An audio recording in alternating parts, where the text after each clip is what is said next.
जय उमा महेश। जय श्री राम। आशुतोष शशांक शंकर चंद्रमौली चिदंबरा कोटि कोटि प्रणाम शंभु। कोटि नमन महेश्वराय। प्रथम भगवान उमा महेश का नमन करते हुए कार्यक्रम को आगे बढ़ाते हैं। अखिल भारत वर्षीय माहेश्वरी महिला संगठन द्वारा महेश नवमी के उपलक्ष्य में राष्ट्रीय संस्कार सिद्धा समिति के अंतर्गत आयोजित सप्ताह दिवसीय इंद्रधनुष्य कार्यक्रम मन के रंग अभिप्रेरणा के संग ये आज अंतिम कड़ी है।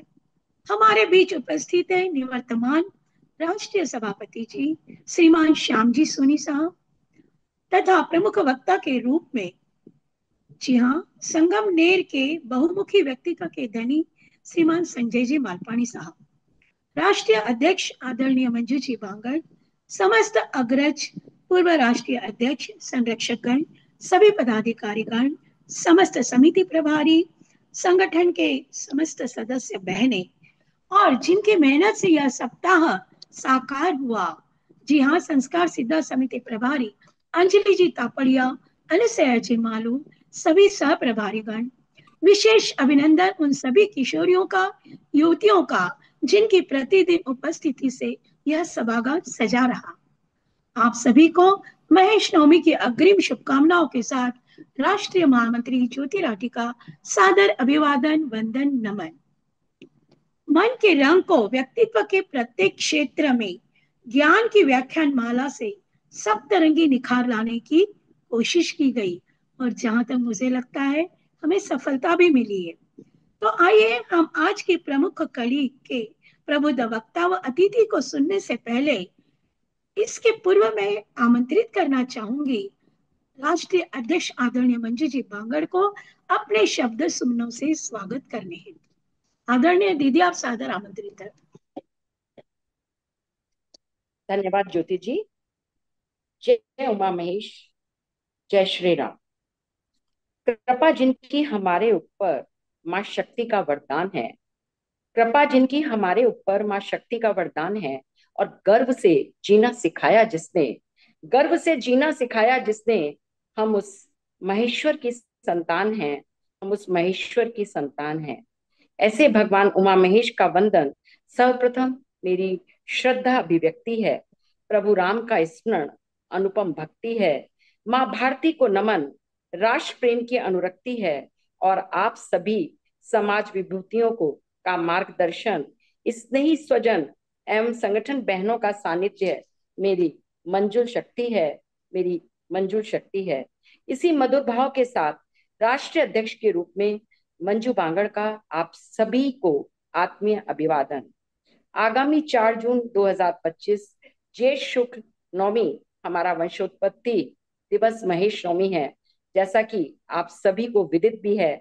और इसका उल्लास सर्वत्र छाया हुआ भी है। शायद आज हमारे कार्यक्रम में जो बहनों की अनुपस्थिति है, उसका एक बहुत बड़ा कारण यह भी है कि आज पूरे भारतवर्ष में, नेपाल में हमारे महेश्वरी समाज के इस पर्व महेश नवमी के उपलक्ष्य में विभिन्न कार्यक्रम आयोजित किए गए हैं। शायद धीरे धीरे हमारी बहनें इसमें जुड़ेंगी। परंतु मैं बताना चाहूंगी आज हमारे बीच में जो अतिथि उपस्थित हैं कि हमारे इस कार्यक्रम में एक गायत्री स्कूल की काफी बच्चियां जो हैं वो जुड़ी हुई हैं, जिनको हम इस कार्यक्रम को दिखा रहे हैं।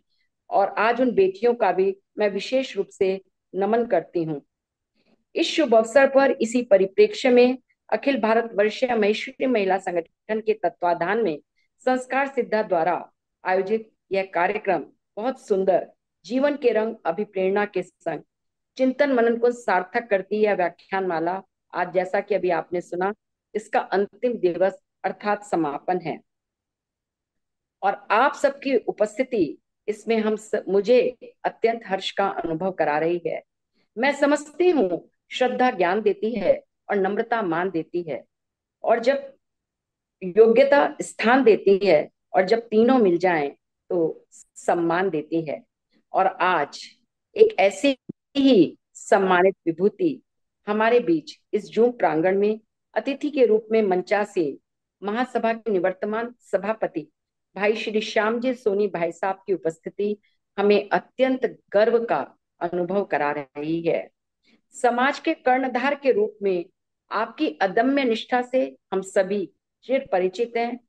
आपकी उत्कृष्ट सोच सर्वदा हमारे लिए सर्वप्रिय है।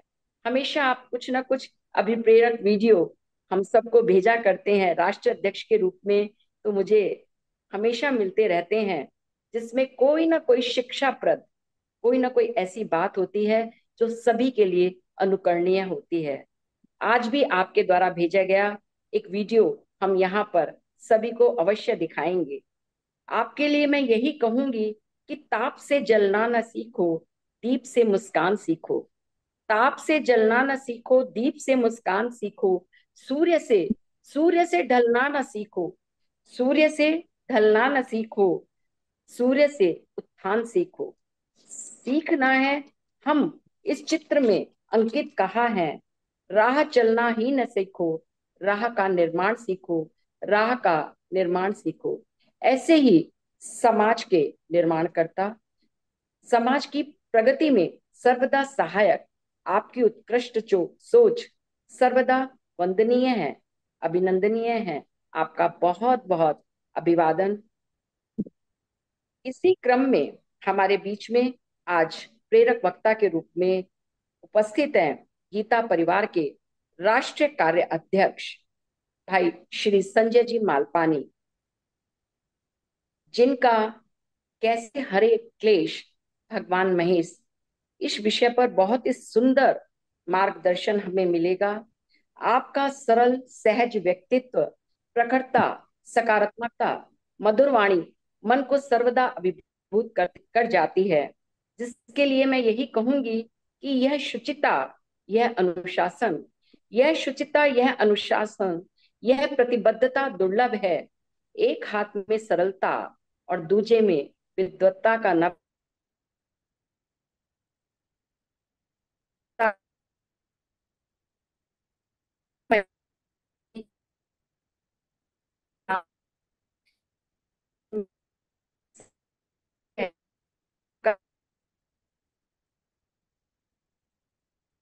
पदाधिकारियों को नमन के साथ मार्गदर्शक पूर्व राष्ट्र अध्यक्ष प्रिय बहन शोभा जी सादानी बराबर जुड़ी हुई हैं। गीता दीदी, सुशीला दीदी भी जुड़ती रहते हैं और अभी भी शायद जुड़े हैं।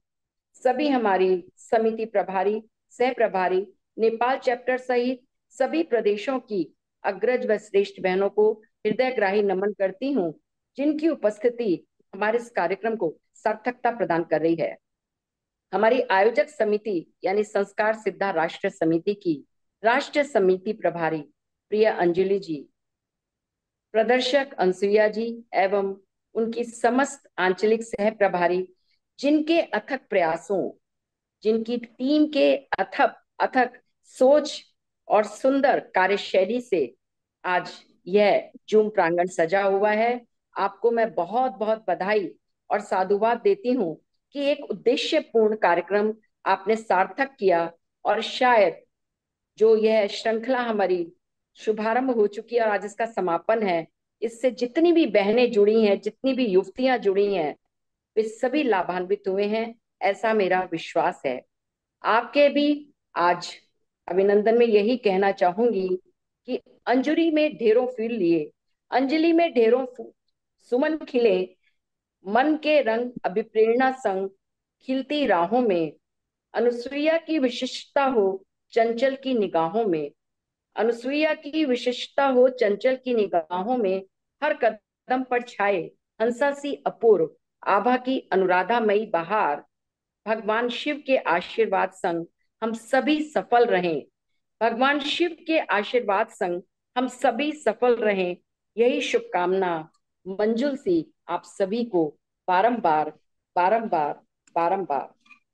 जी हाँ, जैसा कि हम सभी जानते हैं कि भगवान महेश हमारे इष्ट देव हैं। वो देवों के देव महादेव हैं, सादगी, सामंजस्य, विवेक का प्रतीक हैं। शिव शंभु अर्धनारीश्वर के रूप में हमें प्रेम के उपासक है, सघन प्रेम के उपासक हैं। और शिव परिवार जो सामंजस्य का गुण रखता है, विषमताओं के बावजूद भी एकात्मता का संदेश देता है। मानव मात्र के कल्याण के लिए ही उनका नीलकंठ स्वरूप दूसरों की भलाई वह सेवा का मार्ग प्रशस्त करता है। परमार्थ परमार्थ के इसी स्वरूप को साकार करते हुए हम महेश्वरी समाज के सभी सामाजिक जन सुख शांति और विश्वास के साथ पथ पर आगे बढ़ते रहें, विकास करते रहें और समाज को प्रगति दिलाते रहें। परस्पर सेवा त्याग, सदाचार, प्रेम, सौहार्द, सहयोग का व्यवहार करें। बस इन्हीं भावनाओं के साथ मैं यही कहना चाहूंगी कि सागर मत कर सभी देवता अमृत को ललचाए, तुम अभ्यंकर विष को पीकर नीलकंठ कहराए। भगवान उमा महेश को पुनः नमन, प्रणाम और आप सभी को सादर जय उमा महेश। धन्यवाद। जय श्री राम। बहुत बहुत धन्यवाद आदरणीय मंजू दीदी। दीदी वो वीडियो शुरू करना है ना पहले। हाँ बिल्कुल अंजलि जी, आप जी जी श्याम भैया ने जी जो जी। वीडियो भेजा है प्लीज उसे ऑन कर दें। तीनों अनाथ हैं, चूज कर ले तुझे किसके साथ शादी करनी है। पर मम्मी, मैं अनाथ से शादी क्यों करूंगी? क्यों बेटा, क्या कमी है इनमें? तीनों पढ़े लिखे वेल सेटल्ड हैं। बेटा आप एक एक करके अपने बारे में बताइए। मेरा नाम करण है और मैं एक डॉक्टर हूँ। अगर आप मुझसे शादी करोगे तो मैं आपको ज़िंदगी में किसी चीज़ की कमी नहीं रहने दूँगा। हाय, मैं रोहन हूँ, मैं एक इंजीनियर हूँ। मैं भी आपको बहुत खुश रखूँगा। हाय, आई एम हर्ष। मेरा खुद का होटल है और अगर तुम मुझे चूज करोगी तो मैं तुम्हें पूरी दुनिया घुमाऊंगा। मुझे तो तीनों लड़के ही बहुत पसंद हैं। अब तू देख तुझे किससे शादी करनी है। मम्मी, होंगे ये इंजीनियर डॉक्टर, लेकिन इन सबका कोई परिवार नहीं है, सबके सब अनाथ हैं। और आप मेरी शादी एक अनाथ से क्यों करवाना चाहती हैं? क्योंकि बेटा तू ही तो ये चाहती थी। मम्मी मैं पहले ही क्लियर कर दूं, मुझे वहां शादी करनी ही नहीं है जहां लड़के की फैमिली उसके साथ रहती हो। अगर शादी के बाद मैं अपना घर छोड़ के वहां जाऊंगी ना, तो उसे भी मेरे लिए ना अपना घर छोड़ के अपने पेरेंट्स को छोड़ के आना पड़ेगा। और मैं अपनी फ्रीडम के साथ कॉम्प्रोमाइज नहीं कर सकती। मैं लड़के के साथ रहना चाहती हूँ, उसकी फैमिली के साथ नहीं। पर बेटा परिवार तो जरूरी होता है। होता होगा मम्मी, लेकिन मुझे नहीं चाहिए। मुझसे ना ये सास बहू वाला ड्रामा नहीं झेला जाएगा। I want my peace and freedom. अरे मैं अपने पति को संभाल सकती हूँ, लेकिन उसके परिवार को नहीं। बेटा शादी से पहले ना हर लड़की में ये घबराहट होती है कि वो नए घर में जाके एडजस्ट कैसे करेगी। लेकिन बेटा ऐसे परिवार से अलग रहना ये भी तो सही नहीं है। कल को तुम्हें कोई इमरजेंसी पड़ जाए, तुम्हारा ध्यान रखने के लिए कोई तो बड़ा होना चाहिए। मम्मी, परिवार के साथ रह के ना मेरी फ्रीडम मुझसे छिन जाएगी। हर कोई मुझसे यही बोलेगा, बहू ये मत करो, वो मत करो, ये मत पहनो, वहां मत जाओ, ऐसे मत करो। Oh my God mummy, boundaries के साथ ना मैं नहीं रह सकती। मुझे टॉक्सिक एनवायरनमेंट में ना रहना ही नहीं है। मम्मी, मुझे ना अपनी लाइफ बस अपने पति के साथ जीनी है। ना होगी फैमिली, ना होगी कोई टेंशन। प्लीज अगर कोई ऐसा लड़का मिले ना तो मुझे बताना। देख जैसा लड़का तुझे चाहिए था वैसा ही तो ढूंढ के दिया है मैंने।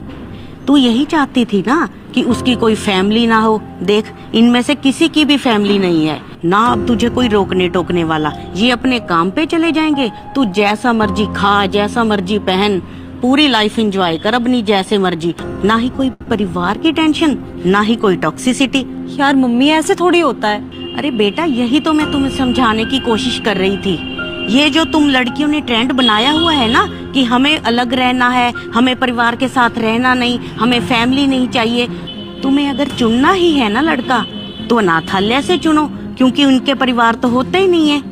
मैं तो सभी लड़की वालों के परिवार वालों से ना यही कहना चाहूंगी कि इधर उधर रिश्ता देखने की बजाय अपनी लड़कियों को यहाँ अनाथालय में लाएं, लड़का पसंद कराएं और शादी कर दें।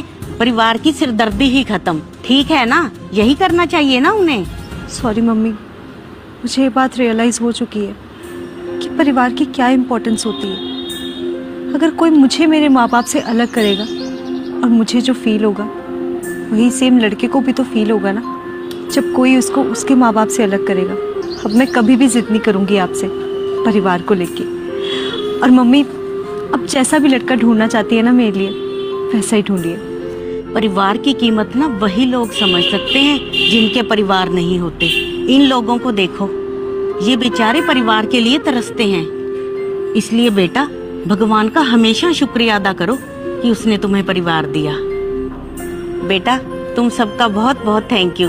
जो तुमने मेरी बेटी को सब सिखाने में मेरा साथ दिया।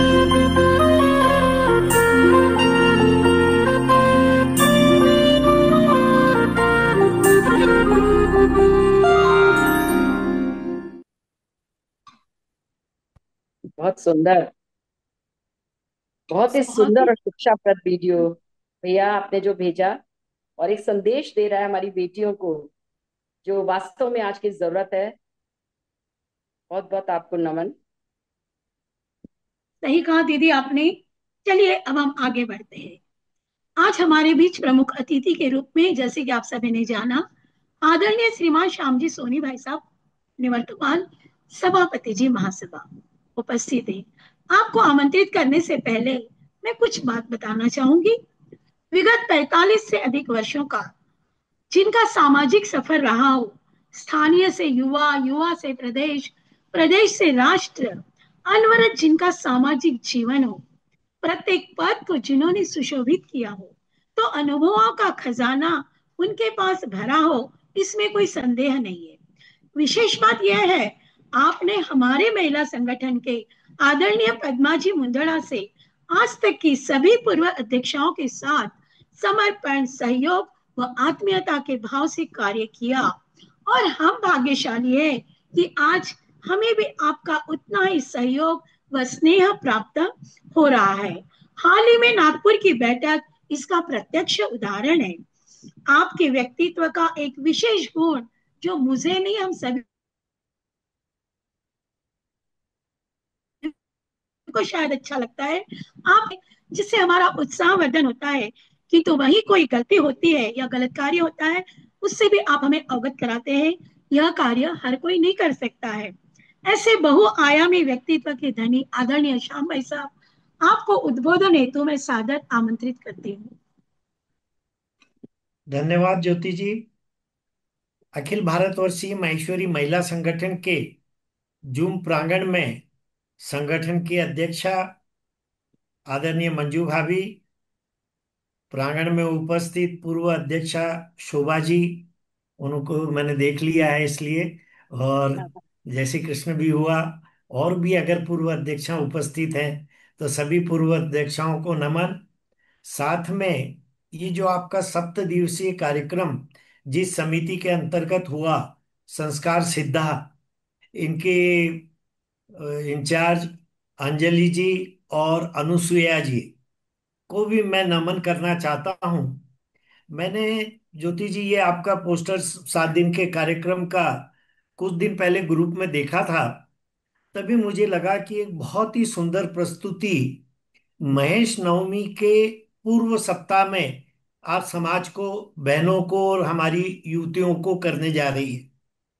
जेठ सुदी नवमी को महेश्वरी समाज की वंशोत्पत्ति दिवस है, और यह हमारा सौभाग्य है कि विश्व में संस्कारों और नैतिकता के कारण जिस समाज की पहचान है, और क्यों न हो, शिव पार्वती का जिनके वंश को जन्म देने में प्रमुख योगदान रहा, तो निश्चित रूप से अनेक विशेषताओं के साथ में ये समाज अपनी उपलब्धियों के साथ विश्व में आज मौजूद है। घर में छोटे बच्चे का भी जन्म दिवस होता है तो हम आजकल कितने उत्साह से मनाते हैं।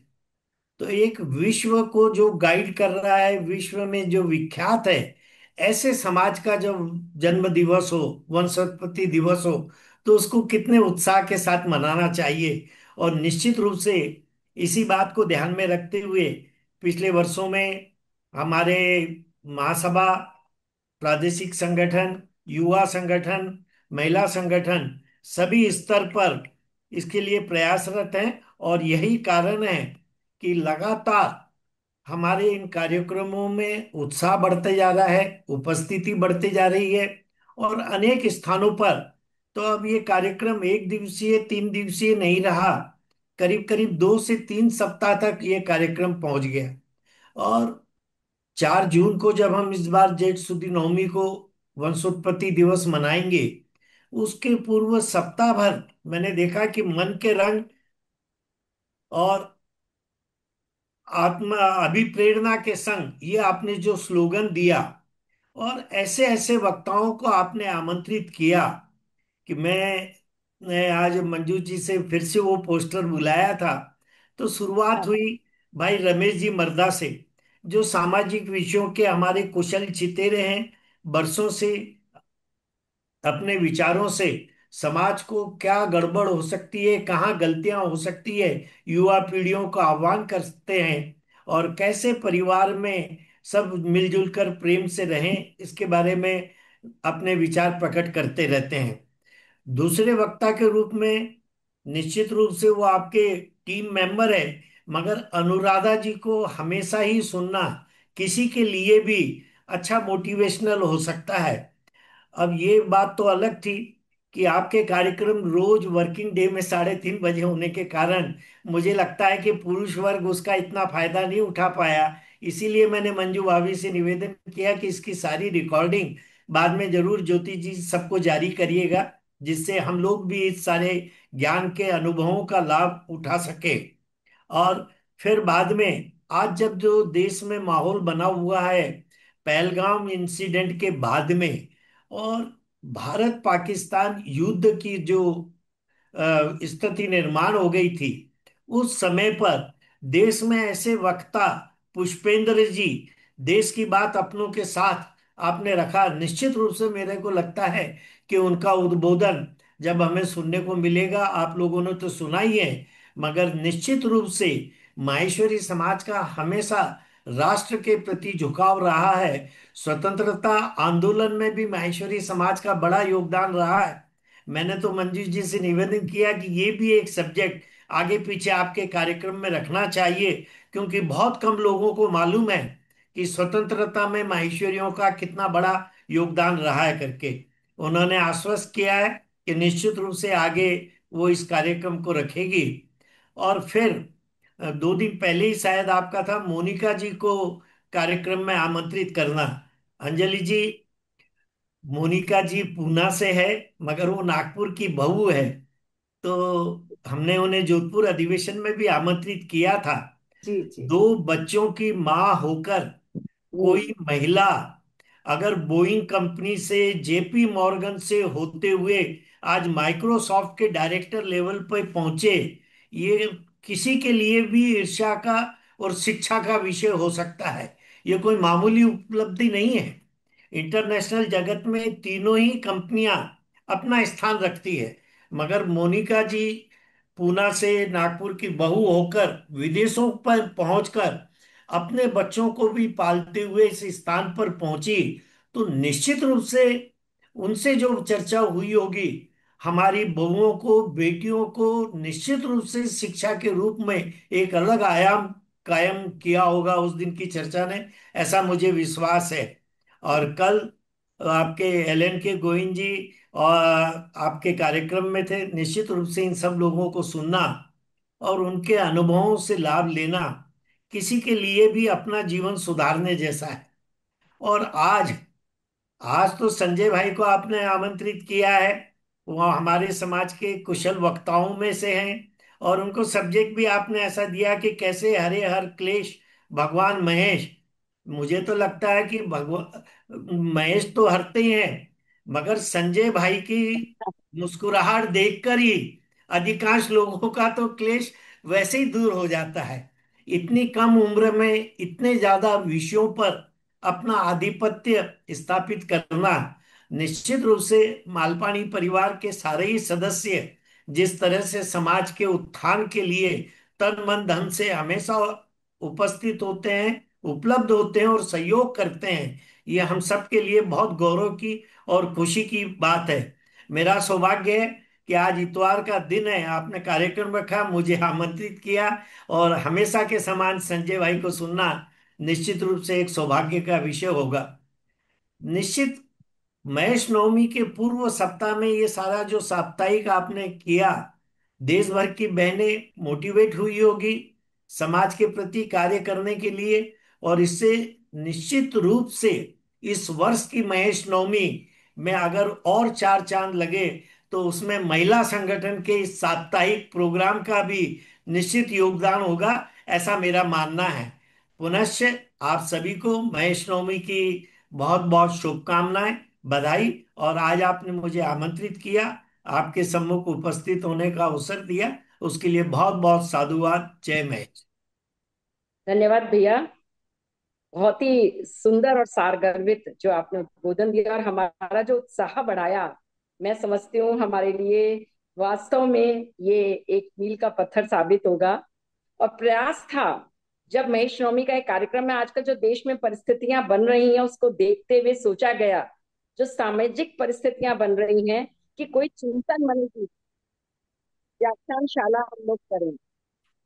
और हमने इस कार्यक्रम को सजाया, और आपने बिल्कुल सही कहा कि मालपानी परिवार जिस तरह से हमारे समाज के लिए हमेशा सक्रिय रहा है और बढ़ा है, उसी परिवार की बेटी यानी अंजलि जी तापड़िया, हमारी राष्ट्रीय समिति प्रभारी है संस्कार सिद्धा की, जब उनसे मेरा इस विषय में बात हुई, चिंतन मनन हुआ, तो हमारी यह व्याख्यान माला सजी। और आज तो थोड़ा सा आपने देखा, फिर भी संख्या पहुंच रही है 300 तक, परंतु शुरू में हमारे 700-800 बहनें बराबर जुड़ती रहीं।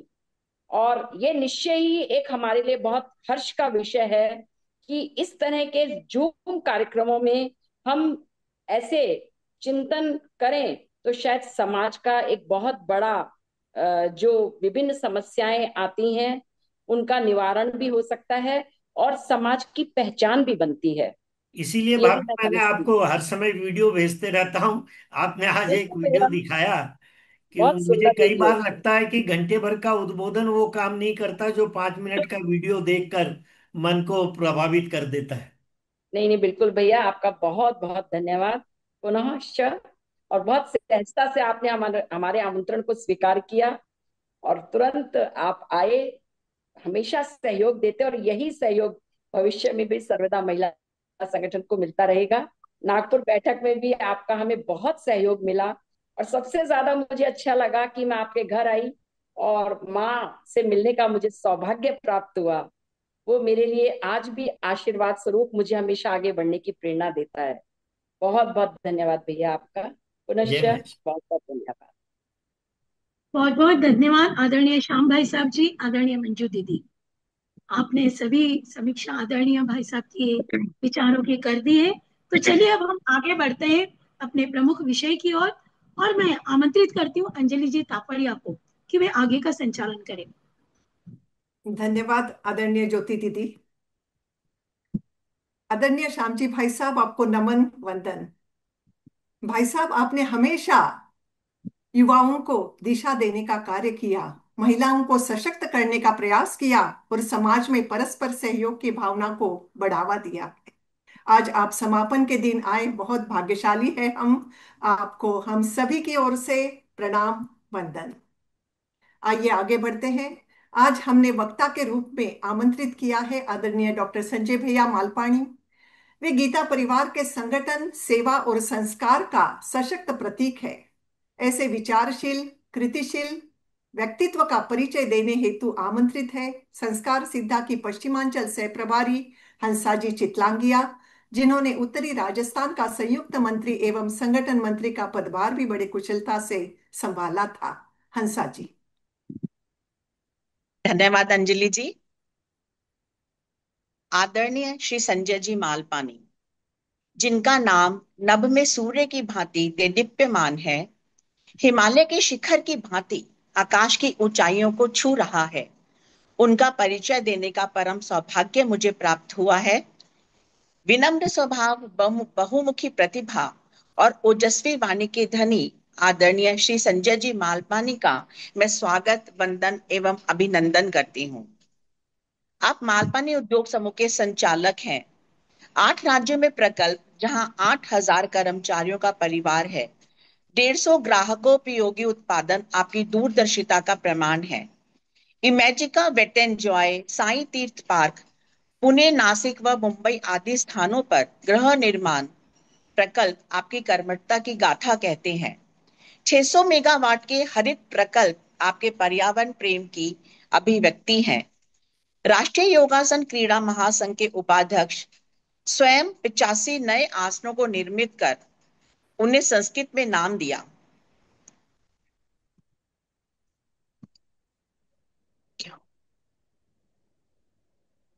क्या हुआ? क्या हुआ? लंबा ना हो। एशियन योगासन फेडरेशन के अध्यक्ष, योग जगत में आपका अद्वितीय स्थान है। Malpani multi speciality speciality hospital के संस्थापक, संगमनेर कॉलेज के 19 वर्षों से चेयरमैन, शिक्षा के क्षेत्र में आपका समर्पण जग जाहिर है। आपके कार्यकाल में कॉलेज को नेक द्वारा A+ तथा यूजीसी की स्वायत्तता प्राप्त हुई। संस्कृत सहित 11 विषयों के संशोधन केंद्र इस विद्यालय की पहचान है। ध्रुव ग्लोबल स्कूल के संस्थापक, जिसकी पुणे में 5, संगमनेर, दुबई और बेंगलुरु में एक एक शाखा है। अब गीता गौरव, गीता विशारद एवं गीता गीता वृत्ति की उपाधियों से सुशोभित हैं। उम्र के 50वें वर्ष में आपने गीता को कंठस्थ किया। महाराष्ट्र विधान भवन सहित हजारों स्थानों पर प्रभावी व्याख्यान आप ग्लोबली दे चुके हैं। अनेक पुस्तकों पर विविध वृत्त पत्रों का लेखन आपके द्वारा हो चुका है। आप ऐसे प्रभावी वक्ता हैं जो सहजता से प्रेरणा के साथ ज्ञान का मिश्रण करते हैं, जिससे श्रोता प्रबुद्ध एवं प्रेरित होते हैं। कर्तव्यनिष्ठ, अनुशासित, सामाजिक एवं आध्यात्मिक क्षेत्र में अग्रणी, ऐसे बहुआयामी व्यक्तित्व के धनी आदरणीय श्री संजय जी मालपानी को मैं सादर आमंत्रित करती हूँ। भगवान महेश कैसे हरते हैं हमारे कलेश, हमें विस्तार से बताएं। आदरणीय श्री संजय जी मालपानी, उनके लिए 2 लाइनें बोलना चाहूंगी। ज्ञान की अलख जगाकर, ज्ञान की अलख जगाकर अच्छे संस्कार दे जाते हैं। आपसे ज्ञान पाकर हम खुद को धन्य पाते हैं, खुद को धन्य पाते हैं। आदरणीय श्री संजय जी मालपानी। सभी को प्रणाम करता हूं, वंदन करता हूं। विशेष रूप से आज यहाँ पर उपस्थित आदरणीय श्याम भाई साहब, श्याम जी सोनी, जो हम सबके मार्गदर्शक हैं और अखिल भारतवर्षीय माहेश्वरी महासभा को 2 सत्रों में आपने नेतृत्व प्रदान किया और आपके नेतृत्व में अत्यंत गतिशीलता के साथ में हमारा संगठन आगे बढ़ा। माहेश्वरी महिला संगठन के सभी पदाधिकारी, आदरणीय मंजू भाभी, आदरणीय शोभा दीदी, हंसा दीदी, इस उपक्रम की प्रमुख आदरणीय अंजलि दीदी एवं सभी बहनों को सादर वंदन करता हूं। आज का विषय मुझे ये दिया गया है कि भगवान महेश कैसे हरते हर क्लेश। वास्तव में हम लोग जब महेश नवमी का उत्सव मनाते हैं तो कई बार ऐसा हो जाता है कि वो केवल एक उपचार बन जाता है। हम मंदिर में जाते, भगवान महेश का अभिषेक करते, पूजा अर्चा आरती होती है और शोभा यात्रा निकलती है, कई उपक्रमों का आयोजन होता है। लेकिन जो मूलभूत चिंतन है, भगवान महेश हमें स्वयं, महादेव ये शिक्षा देते हैं कि सदैव चिंतनशील बने रहे। एक तो आप लिंगार्चन करते हैं, भगवान महादेव का जो शिवलिंग होता है उसका पूजन होता है, या महादेव की जहां भी प्रतिमा पूजी जाती है वहां पर महादेव आपको ध्यानस्थ मुद्रा में मिल जाते हैं। लगभग सभी जगह ध्यानस्थ मुद्रा के महादेव की हम लोग पूजा करते हैं। हम लोग समझते नहीं कि इस बात के पीछे क्या रहस्य छुपा हुआ है। और खास करके माहेश्वरी होने के नाते हम लोगों को ज्यादा सजगता के साथ में भगवान महेश का चिंतन खास करके महेश नवमी के पर्व पर करना चाहिए। हमारी उत्पत्ति का इतिहास लगभग सब लोग जानते हैं। माहेश्वरी महासभा ने इस पर वीडियोस बनाए और हम सब लोगों को सजग किया कि हमारी उत्पत्ति कैसे हुई, लेकिन फिर हम भूल भी जाते हैं। तो वो संक्षेप में कहानी सबसे पहले बता देता हूं कि राजा खड़क सिंह जो थे वो निपुत्रिक थे और कोई बच्चा नहीं, कोई बच्ची नहीं, तो उन्होंने एक यज्ञ किया जिसमें संतान की याचना की गई और भगवत कृपा से उस यज्ञ के कारण उसकी फलश्रुति ऐसी हुई कि उनको एक पुत्र प्राप्त हुआ जिसका नामकरण संस्कार करना था। और नामकरण संस्कार करने के लिए सारे ऋषि मुनियों को, पंडितों को भी बुलाया गया। परिवारजन सारे इकट्ठा हुए और नामकरण संस्कार के दिन उस बच्चे की पत्रिका लिखी गई, उसकी कुंडली लिखी गई। तो वहां पर जो ऋषि आए हुए थे, जो पंडित आए हुए थे, उन्होंने उस पुत्र का नाम सुजान कंवर ऐसा रखा, सुजान कंवर। ये जो सुजान कुंवर छोटा सा बालक था, इसका भविष्य बताया गया कि अद्भुत पराक्रम करेगा, लेकिन एक चीज से परहेज करना होगा इसको। अपने उम्र के 20 वर्ष तक, देखिए बहुत बड़ी बात है यहां पर, और एक बहुत बड़ा रहस्य भी है इसमें, 20 साल तक इसको उत्तर की दिशा में प्रवास नहीं करने देना है, अन्यथा कुछ अघटित घट जाएगा, ऐसा बताया गया। उस सुजान कुंवर का भविष्य, 20 साल तक उत्तर की दिशा में नहीं जाना है। दक्षिण में जा सकते, पूरब में, पश्चिम में जा सकते, लेकिन उत्तर दिशा में नहीं जाना है। ये जब बताया गया तो राजा ने, खड़क सिंह ने बड़ी सावधानी से उस पुत्र का लालन पालन संगोपन किया और उस पुत्र को कभी भी उत्तर दिशा में नहीं जाने दिया। अब धीरे धीरे सुजान कुंवर अपनी पढ़ाई पूरी कर रहा था। शस्त्रास्त्र विद्या में अत्यंत निपुण, क्षत्रिय, तेजस्वी, अत्यंत वीर, शक्ति संपन्न और मेधावी, बहुत प्रतिभाशाली, इस प्रकार का ये सुजान कुंवर जब बड़ा हो गया, युवावस्था में पहुंच गया, 17-18 साल का हो गया, तो उसने सोचा कि हम चारों दिशाओं में जाकर शिकार करके आए, लेकिन उत्तर की दिशा में कभी गए नहीं। और मैंने सुना है कि उत्तर की दिशा में बहुत बड़ा जंगल है, उस जंगल में कई जानवर है, चलो आज चलते हैं। तो सब लोगों ने उसे मना कर दिया कि आपको नहीं जाना चाहिए उस दिशा में, लेकिन सुजान कुंवर ने इस बात को माना नहीं। संभवतः स्वाभाविक रूप से ऐसा होता है कि जब हम युवावस्था में पहुंचते हैं ना, तो अपने माता पिता की बात, अपने प्रियजनों की बात हम लोगों को उल्टी प्रतीत होती है। तो उसको भी ये उल्टी प्रतीत हुई बात, और उसने ठान ली कि मैं तो जाऊंगा, और कुछ सैनिक अपने साथ में लेकर ये सुजान कुंवर उत्तर की दिशा में चल पड़ा। कुल मिला के 72 लोग, 72 उमराव उस सुजान कुंवर के साथ चल पड़े, और घोड़े पे दौड़ते दौड़ते ये एक आश्रम के पास आए। तो आश्रम में जो ऋषि बैठे थे उन्होंने कहा कि शिकार के लिए मत जाइए आप, शिकार हिंसा होती है, हिंसा नहीं करनी चाहिए। इस बात पर कुछ बहस हो गई, और बहस होने के बाद सुजान कुंवर ने उस ऋषि का अपमान कर दिया। इतना घोर अपमान था कि ऋषि अपना काबू छोड़ बैठे, और उन्होंने अपने कमंडल से पानी निकाला और छिड़कते हुए शाप दे दिया कि आप सब पत्थर बन जाओगे। अब ये एक रूपक है, कोई पत्थर नहीं बनता। अहिल्या को भी भगवान श्री राम ने पत्थर से महिला बना दिया, ऐसी कहानी कही जाती है, हम सब लोगों ने वैसा ही सुना है, लेकिन वास्तव में वैसा नहीं था। वास्तव में बात यह थी कि वो जो अहिल्या है वो बड़ी सती है, पतिव्रता है, लेकिन उसके साथ छलावा किया गया, और इंद्र ने वो छलावा किया और उनके पति के रूप में वो आश्रम में आ गए। और फिर उसके बाद में जब पता चला कि ये इंद्र था, तब उन्हें बड़ी ग्लानि हुई, और ग्लानि के कारण वो पत्थरवत हो गई, डिप्रेशन में चली गई। जब डिप्रेशन में कोई व्यक्ति जाता है ना, तो अपने कमरे से बाहर नहीं निकलता। उसी प्रकार वो आश्रम में एकाकी जीवन व्यतीत करने लगी। और ये बात जब भगवान श्री राम को पता चली, तो भगवान श्री राम वहां गए। उन्होंने पदस्पर्श नहीं किया उस शीलावत बनी अहिल्या को, उन्होंने प्रणाम किया है, और प्रणाम करके उनके अंदर की चेतना को जगाया, उनके आत्मविश्वास को जगाया, उनको डिप्रेशन से बाहर निकाला, और फिर अहिल्या का उद्धार हुआ। हम लोगों को ये कहानी जल्दी समझ में आए, इसलिए हमने कह दिया कि वो पत्थर बन गई थी, और पत्थर से वो फिर महिला बन गई। ऐसा नहीं हुआ, वो डिप्रेशन की शिकार हो चुकी थी।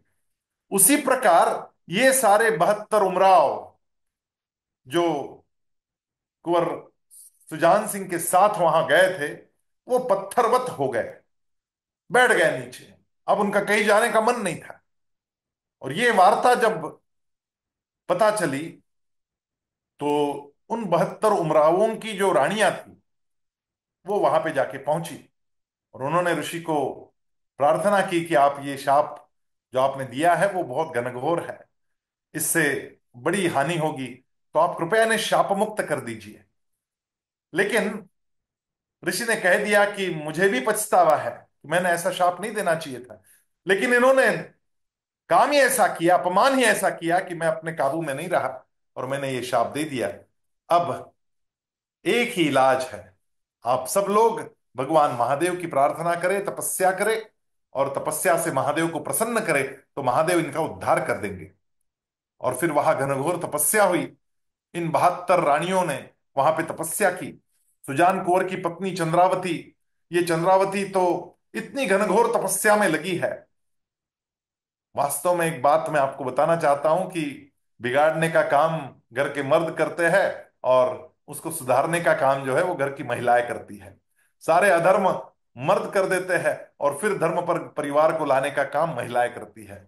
हम लोग भगवत गीता पूरे विश्व में सिखा रहे हैं गीता परिवार के माध्यम से, लेकिन आपको मैं बताना चाहूंगा कि ये सारा के सारा गोवर्धन जिन्होंने उठाया वो भी केवल महिलाएं थी, और महिलाओं ने अपने अपने घर से जूम पर भगवत गीता के उच्चारण सिखाना आरंभ किया, और देखते देखते वो सारा काम इतना बड़ा हो गया कि आज 183 देशों में 13 अलग अलग भाषाओं में सुबह 4 बजे से रात को 2 बजे तक 21 समय सत्रों में लगभग 16,000 कार्यकर्ता, जिसमें अधिकतर महिलाएं हैं, और भगवत गीता सिखाने का काम कर रही है। लगभग 13 लाख लोगों को भगवत गीता सिखाई गई। ये पुरुषार्थ महिलाओं ने किया है। महिला भले ही घर में भी रही हो, 1,000 वर्ष तक इस देश पर जब आक्रमण पर आक्रमण होता रहा, और मुगलों के आक्रमण में महिलाएं असुरक्षित हो गई, उनको घूंघट निकाल कर निकलना पड़ा। बाहर निकलने को चारा ही नहीं था, बाहर जाती तो तकलीफ हो जाती, खींच कर ले जाते। बहुत दूर की बात नहीं है, अभी पाकिस्तान से भी, जब पाकिस्तान और भारत बने, तब पाकिस्तान से जो गाड़ियां यहां पर आई, और जो हिंदू वहां से निकलकर भारत में आना चाहते थे, उनके मर्दों का कत्ल किया गया और महिलाओं को खींच कर ले ले जाया गया। इसके कारण वो घूंघट प्रथा हमारे अंदर थी। हम सोचते नहीं है, और हम कहते कि कैसे थे हमारे पुरखे, और उन्होंने घूंघट निकालने को बोल दिया। जब ये खत्म हो गया आक्रमण, तब फिर से घूंघट ऊपर उठ गया। तो हम बड़े परिवर्तनवादी हैं, जैसा समय होता है वैसा काम हम करते हैं। और इतने 1,000 वर्ष के पारतंत्र में भी, इतने बड़े आक्रमण के बावजूद, यदि हिंदू धर्म बचा रहा, ये सनातन धर्म बचा रहा, तो वो केवल महिलाओं के कारण बचा रहा, क्योंकि घर के अंदर बैठकर भी उन्होंने धर्म का अलग सदा सदा के लिए जगाए रखा। तो ये सारी महिलाएं, 72 महिलाएं वहां तपस्या करने बैठ गई, और उमा महेश्वर दोनों ही साथ में जा रहे थे। तो भगवती पार्वती ने देखा कि इतनी घनघोर तपस्या ये महिलाएं कर रही है। उन्होंने भगवान महादेव से आग्रह किया कि आपको चलना होगा, इनका दर्द समझना होगा, और इनको शाप मुक्त करना होगा, चलिए साथ। और दोनों ही साथ में वहां पहुंचे। और जब सारी बात भगवान महादेव को पता चली, तो भगवान महादेव ने इन पत्थरवत बने सभी लोगों के हाथ में जो तलवारें थी, वो तलवारें निकाल ली, और वहां के एक कुंड में ये सारी तलवारें फेंक दी गई। उस कुंड का नाम ही बन गया लोहारगल। जिसमें लोहा गल जाता है उसको कहते लोहागल। तो ये लोहागल नाम का कुंड बड़ा प्रसिद्ध हुआ, और भगवान ने इनके हाथ की तलवारें निकाल ली। तो इन लोगों ने पूछा कि अब हम करें तो क्या करें, हम तो सारे क्षत्रिय हैं, और हमारी तलवार ही हमारे बचने का साधन था। आपने तलवार निकाल ली, अब हम जिए तो कैसे जिए ये बताइए। और कैसे जिए ये बताने के लिए भगवान महादेव ने उनके हाथ में तराजू थमाया, और तब हम लोग क्षत्रिय से वैश्य बने, हाथ में तराजू लेकर काम करने लगे। ये तराजू केवल व्यवसाय का प्रतीक नहीं है, ये तराजू है समत्व का प्रतीक, कि हम इस तरफ भी ना झुके, उस तरफ भी ना झुके, हम बैलेंस बना के चले। जीवन के हर क्षेत्र में बैलेंस बनाने की शिक्षा भगवान महादेव ने हम लोगों को दी। लेकिन यदि सच में सोचिएगा कि क्या वो सुजान कुंवर के कारण मिली, तो सुजान कुंवर ने तो गलती की थी। सुजान कुंवर को ठिकाने लाने का काम उसकी पत्नी चंद्रावती ने किया है, उन 72 उमरावों की महिलाओं ने किया है, उनकी रानियों ने किया है। ये सारा श्रेय महिलाओं को जाता है। और तो और भगवान महेश यदि नाम देना चाहते तो हमारे समाज का नाम महेश्वर होता है, हम माहेश्वरी बनाए गए, फिर वो पार्वती का ही नाम दिया गया माहेश्वरी। महिलाओं के द्वारा ही क्रांति हो सकती है, और महिलाओं के द्वारा ही धर्म बचाया जा सकता है, और महिलाएं इस समत्व को संभाले रखती है, महिलाएं परिवार बनाए रखती है। यदि महिला ने ठान ली तो परिवार बना रहता है, और महिलाओं ने ठान ली कि परिवार को उजाड़ना है तो उजाड़ भी सकती है।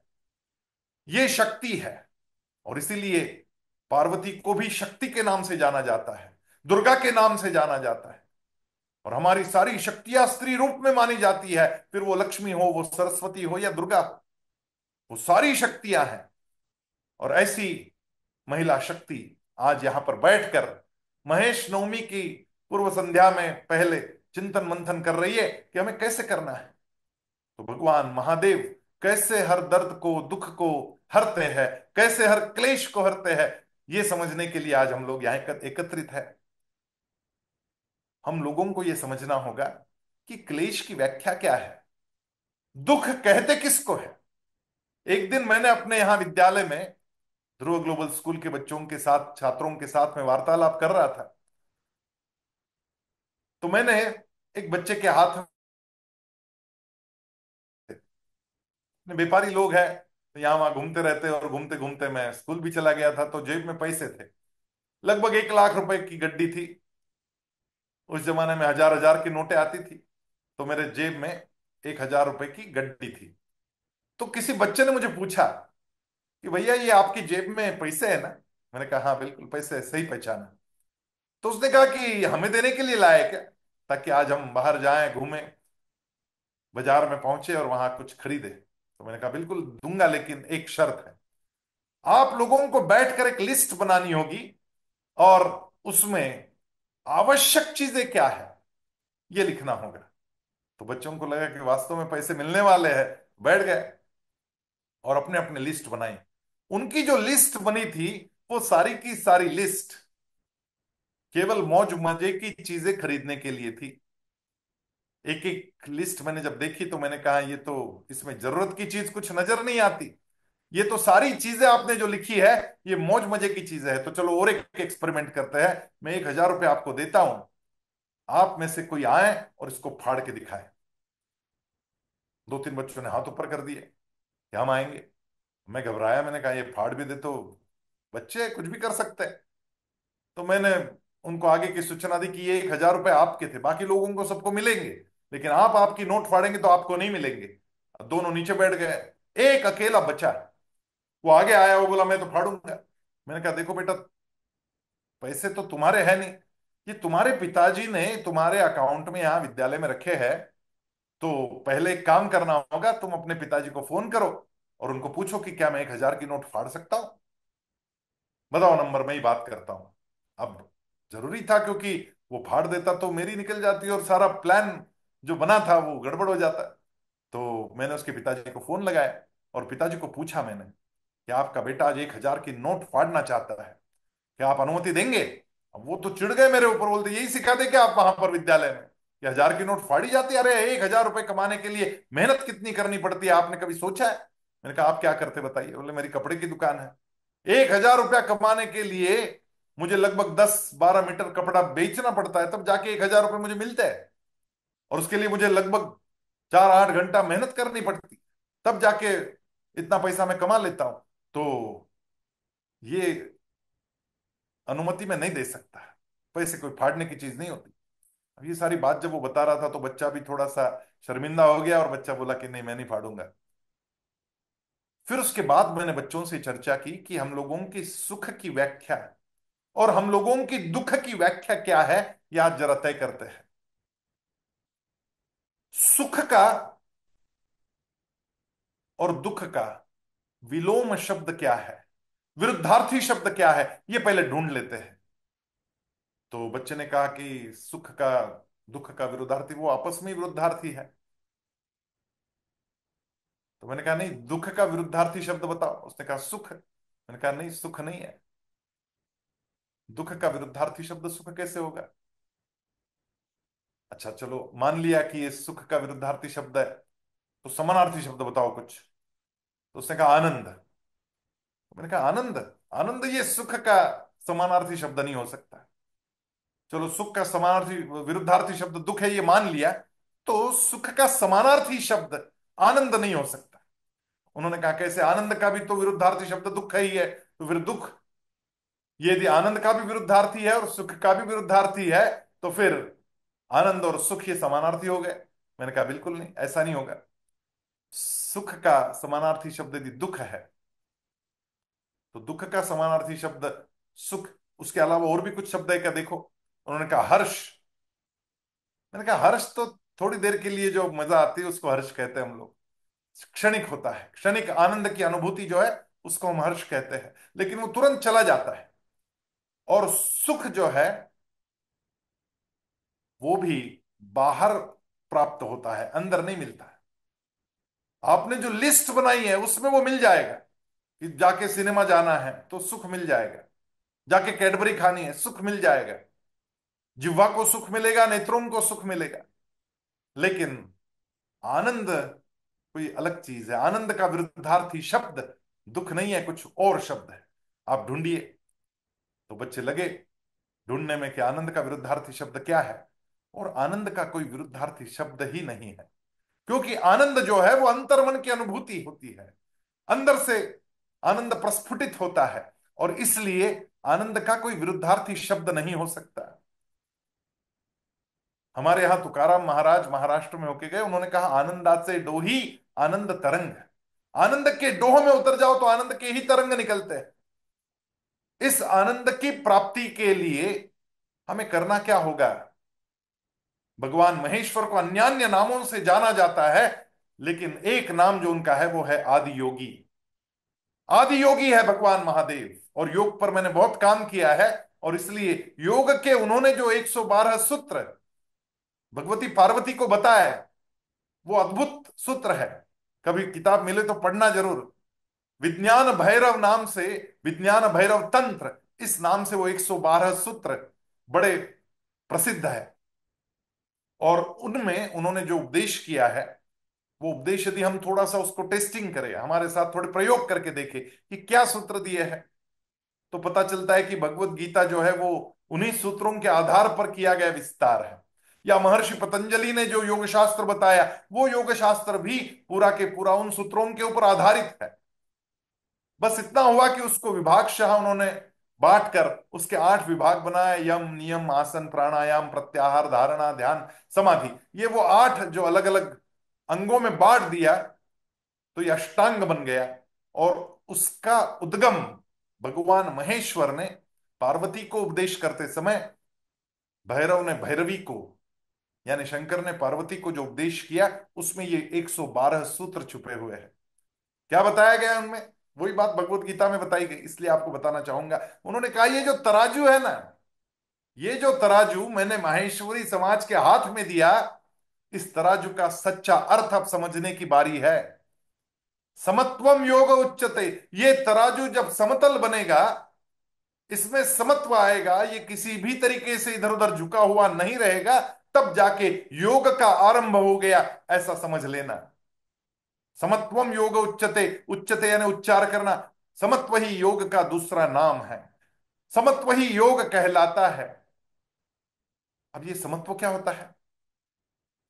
समत्व होता है बैलेंस। किसी रबर बैंड को इतना भी नहीं खींचे हम कि वो टूट जाए, और किसी रबर बैंड को इतना ढीला भी ना छोड़े कि उसमें फंसी हुई चीज छूट जाए। इसके बीच की जो तनाव की स्थिति है उसको कहते हैं समत्व। हम कहते हैं हमारे घर में संस्कृति है। संस्कृति का क्या मतलब है, सम्यक कृति। हर रिश्ते में एक सम्यक कृति होती है, कितना हम लोग उस रिश्ते को खींचे और कितना ढीला छोड़े, बच्चों को कितना लाड़ प्यार दुलार दे और कितना स्ट्रिक्ट रखे। दोनों में एक बैलेंस होना जरूरी होता है, ये बैलेंस ही योग कहलाता है। हर रिश्ते में इस प्रकार का बैलेंस, फिर वो सास बहू का रिश्ता हो, वो पति पत्नी का हो, वो पुत्र और पिता का हो, जो भी रिश्ता हो उसमें ये बैलेंस, दोस्त का भी ये बैलेंस बनाना बहुत जरूरी है। मैंने कुछ फ्रेंड्स बनाए, लेकिन बैलेंस यदि गलत हो गया तो खतरा आया, फिर योग नहीं रहेगा, वो अयोग्य हो जाएगा। अयोग्य और योग दोनों बहुत साम्य वाले शब्द हम लोगों को पता चलते हैं। तो हम किसको मित्र बनाते हैं और उस मित्र के साथ में कितना समय हम व्यतीत करते हैं, उसमें भी बैलेंस होना जरूरी है। बैलेंस की व्याख्या जब भगवान योगेश्वर करते हैं तो वो तो कहते हैं कि सुख दुखे समय कृत्वा लाभा लाभो जया जयो। सुख में और दुख में भी जो बैलेंस बनाए रख सकता है। अब यहां फिर सुख और दुख शब्द आया है, तो स्वाभाविक रूप से मेरी आंखें उस श्लोक की तरफ गई कि यहां क्या कहना चाहते हैं। और उसका विस्तार जब अन्य अन्य संतों ने किया, उन्होंने ये बात बताई कि सुख भी बाहर से आ रहा है और दुख भी बाहर से आ रहा है। यदि हम लोग उनको नो एंट्री करें, अभी यहां पे और एक श्लोक बताया, शीतोष्ण सुख दुखेशु। अब बारिश शुरू हो गई हमारे यहाँ, तो मई में इतनी तूफान बारिश हुई, ठंड का जैसे मौसम आ गया ऐसा लगने लगा। आज सुबह ही मैं जब नल खोला तो ठंडा पानी आ रहा था। जब ठंडा पानी आता है तो क्या होता है, 2 मिनट के लिए इंतजार करते हैं हम, गर्म पानी आ जाए, गर्म पानी आ जाए। गर्म पानी नहीं आ रहा है तो फिर थोड़ा सा पानी छिड़का। देखिए, जब ठंड का मौसम होता है तो ठंडा पानी भी चुभने लगता है। फिर 2 मिनट से जब साबुन लगा लिया, तब अब छिड़कने से काम नहीं बनेगा, अब तो ऊपर से लोटा पानी डालना ही पड़ेगा। ऐसा जब हुआ तो फटाफट फटाफट एक के बाद एक लोटे पानी के डाले। 5-7 लोटे डालने के बाद में कंफर्ट लेवल आ गया। उसके बाद में 10-20 और लोटे डाले तो मजा आया। गंगा में उतरते स्नान के लिए तो पहले ठंड लगती है, और फिर जब उतर जाते तो बाहर निकलने का मन नहीं करता, इतना आनंद आता है। इसका मतलब यह है कि जो बात शुरू में हम लोगों को चुभ रही थी, दुख दे रही थी, वो बात थोड़ी देर के बाद में सुख देने लगती है। इसका मतलब सुख और दुख दोनों बाहर ही है। अंदर हमारी मनस्थिति है कि हाउ डू वी रिएक्ट, हमारी रिएक्शन कैसी है उस बात के ऊपर। तो भगवान योगेश्वर कहते हैं कि तुल्य निंदा स्तुतिर मौनी संतुष्टो ये न के नचित। निंदा में स्तुति में तुल्य निंदा स्तुतिर मौनी, दोनों स्थितियों में मौनी बन जाए। मौनी यानी मनन करने वाले बन जाए। मनन करने का मतलब ये होता है कि रुक जाओ, थोड़ा सा, थोड़ा रुक जाओ, सोचो और फिर रिएक्ट करो। तुल्य निंदा स्तुतिर मौनी, मौनी का मतलब होता है मनन करने वाला। जब कोई आपकी निंदा करे तो रिएक्ट मत कीजिए तुरंत, और कोई यदि आपकी स्तुति कर दे तब भी तुरंत रिएक्ट मत कीजिए, रुक जाइए, बैलेंस बनाइए, सोचिए, लंबी गहरी सांस लीजिए, बैलेंस बनाइए सांस के अंदर। हमारे रिएक्शंस हमारे दुख का एक बहुत बड़ा कारण है। जैसे सुख और दुख बाहर है ना, वैसे ही एक बात ध्यान में रखिएगा, आपको कोई, आपके पीछे तो बहुत लोग गाली देते हैं आपको, आपको पता नहीं चलता इसलिए आप रिएक्ट नहीं होते। हमारे यहाँ एक बहू थी, उसके भाई आने वाले थे घर पे, और बहू ने सास से कहा कि मेरे भाई आने वाले हैं। उसने कहा पता है, सारी तैयारी हो चुकी है। बोले मैं थोड़ी किटी पार्टी में जाके आ जाती हूँ, और वो बीच में आ जाए तो आप थोड़ा संभाल लेना। उसने कहा कमाल कर रही, तेरे भाई आ रहा है और तू कहाँ किटी पार्टी में जा रही है, इतना क्या जरूरी है? नहीं, बोले बहुत जरूरी है जाना। तो सास ने फिर पूछा कि ऐसा क्या जरूरी है वहां जाना कि आज तेरा भाई आ रहा है और तू किटी पार्टी जा रही है? बोले मैं फटाफट आ जाऊंगी, आप चिंता ना करें, बस थोड़ी देर संभाल लें आप। लेकिन यदि मैं ना जाऊं वहां पर तो गड़बड़ हो जाएगी। उसने कहा गड़बड़ क्या होगी ये मुझे पहले तो समझा। तो उसने कहा कि मैं नहीं जाऊं वहां तो सब मेरी बुराई शुरू करेंगे, क्योंकि वहां पे मैंने देखा है जो नहीं होती है उसकी बुराई शुरू हो जाती है और फिर वो रुकती नहीं। तो मैं वहां जाऊंगी तो मेरी बुराई शुरू नहीं होगी, और फिर मैं लौट के आ जाऊंगी, तब तक किसी और की बुराई शुरू हो जाएगी तो मुझे कोई फर्क नहीं पड़ता, लेकिन मेरी बुराई नहीं होनी चाहिए, इसलिए मैं वहां जा रही हूं। मेरी बुराई नहीं होनी चाहिए, ये सबकी मंशा रहती है कि कोई मेरी निंदा ना करे। लेकिन भगवान कह रहे तुल्य निंदा स्तुतिर मौनी, आपको क्या फर्क पड़ रहा है? उसके मुंह से निकल रहे शब्द, उसकी जबान खराब हो रही है, आप उसको एंट्री क्यों दे रही है कानून के अंदर, और मन तक क्यों पहुंचा रहे उस बात को? छोड़ो, वहीं छोड़ो कि वो अज्ञानी है, उसको पूरी बात पता नहीं इसलिए वो बुराई कर रही है। It's okay, it's okay, I will smile and come back. मुझे स्माइल करना आना चाहिए। मेरी रिएक्शन देने से पहले मैं मौनी बनूं। तुल्य निंदा स्तुतिर मौनी संतुष्टो ये न के नचित, कि मैं अंदर से तो खुश रहूंगी, बाहर मेरा रिमोट कंट्रोल मैं बाहर क्यों दूं कि कोई अपने रिमोट कंट्रोल दबाए और मेरे अंदर विस्फोट हो जाए क्रोध का? इसकी कोई जरूरत ही नहीं है। मेरे रिमोट कंट्रोल मेरे पास रहना चाहिए। अंदर से मैं अपने आनंद का झरना सदा सदा के लिए बहता रखूंगी। इसके लिए एक श्लोक आया, बहुत प्यारा श्लोक है। उन्होंने कहा, प्रसादे सर्व दुखानाम हानिरस्योपजायते। प्रसादे सर्व दुखानाम हानिरस्योपजायते। अंदर की जो प्रसाद की अवस्था है, उससे सारे के सारे दुख हानिरस्योपजायते, सब दुखों की हानि हो सकती है। प्रसन्न चेतसो याशु बुद्धि पर्यवतिष्ठते। मेरा चित्त यदि प्रसन्न है तो मेरी बुद्धि प्रतिष्ठित रहती है, स्थिर रहती है। और जिसकी बुद्धि स्थिर हो गई, उसको जीवन में विजय प्राप्त होती है। अर्जुन को विजय का शास्त्र भगवत गीता के माध्यम से भगवान ने समझाया, और ये सबसे बड़ा विजय का शास्त्र है कि हमारी बुद्धि को स्थिर करो, हमारा माथा ठनके नहीं। तुल्य निंदा स्तुतिर्मौनी संतुष्टो ये न के, कोई निंदा भी कर दे तो माथा ठन के नहीं, हम स्माइल कर दें। क्या ज्ञानी है, पूरी बात पता नहीं है। जब शांत हो जाएगी तो पूरी बात बताऊंगी और समस्या का हल मिल जाएगा।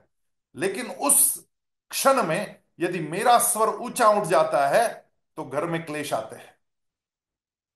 घर में यदि क्लेश नहीं होने चाहिए तो वो तराजू हमारे मस्तिष्क में होना चाहिए, बैलेंस होना चाहिए कि मैं ऊपर नीचे नहीं होने दूंगी इसको। ये बहुत इंपॉर्टेंट बात बताई। हर बात में समत्व की बात, हर बात में, हर बात में यानी किसमें किसमें, खाने पीने में भी। युक्ताहार विहारस्य युक्त चेष्टस्य कर्मसु युक्त स्वप्नावबोधस्य योगो भवति दुःखः। मेरे खाने पीने में भी वो समत्व होना चाहिए। मैं क्या खा रहा हूं, क्या पी रहा हूं। आम का सीजन आया, बिना आम के होता नहीं। यहाँ पे शुगर बढ़े जा रही है दनादन, 400 पार हो चुकी, लेकिन आम खाना बंद ही नहीं हो रहा है। क्योंकि मेरी रसना पर, मेरी जिह्वा पर, ये जिह्वा बड़ी खतरनाक है। दो चीजें दो काम करती है, बोलने का भी काम करती है और खाने का भी काम करती है। और ये बोलने में भी कंट्रोल नहीं करती और खाने में भी कंट्रोल नहीं करती। इसलिए सारे क्लेश हैं, शरीर के क्लेश वो डायबिटीज से आने हैं।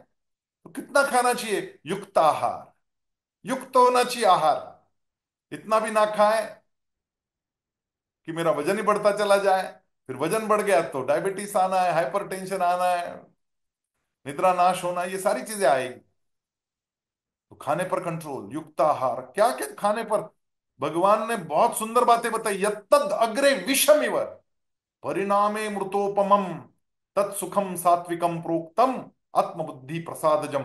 यदि आपको भोजन कैसा करना चाहिए, जिह्वा पर यत्तद अग्रे विषम इव, जिह्वा पर कड़वा लगे भले ही करेले का सब्जी, लेकिन अंदर जाने के बाद वो अमृत बन जाती है, वो अमृत का काम करती है। ऐसा भोजन करना चाहिए, ऐसा बताया गया है।